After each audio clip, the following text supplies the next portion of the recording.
কথা ওঠো না, কথা হলো মিয়া আমার পছন্দ হয়েছে, শুভ কাম আমি দেড় বেচাই না, মিয়া আমি আজকেই তুলে নিয়ে যাবো নাকি কোন বিয়ে সাহেব? ঠিক আছে বিয়ে সাহেব, আপনি যেটা ভালো মনে করেন, তাহলে বিয়ে আজকেই ফাইনাল। দাঁড়াও আব্বা, এই বিয়ে ক্যান্সেল। এই ছেলের সাথে আমার বোন বিয়ে দেবো না। কে কথা কি হয়েছে? ছেলে তো দেখতে শুনতে মাশাল্লাহ, আর শুনলাম ছেলে বাপের গাদি গাদি ব্যবসা আছে। হ্যাঁ আব্বা, তুমি কচু জানো, ওই ছেলের বাপের যে ব্যবসা আছে না, ওই ব্যবসার পাথান আছে, উত্থান নাই। হুমুন্দি কয় গিরা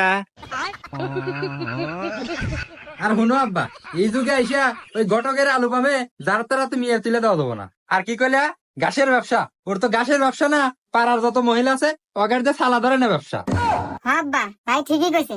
আমাকে একদিন ডাক দিছিল সালাদ ধরবেন নিয়ে। কি এত বড় সাহস, আমার মেয়ে গাছের বুয়ে ডাক দেয়? হে বাবলু, নাটি নাই তো ওখানে ভালো হরি আপ্যায়ন হরি। খারাপ আমলাটি নিচ্ছে।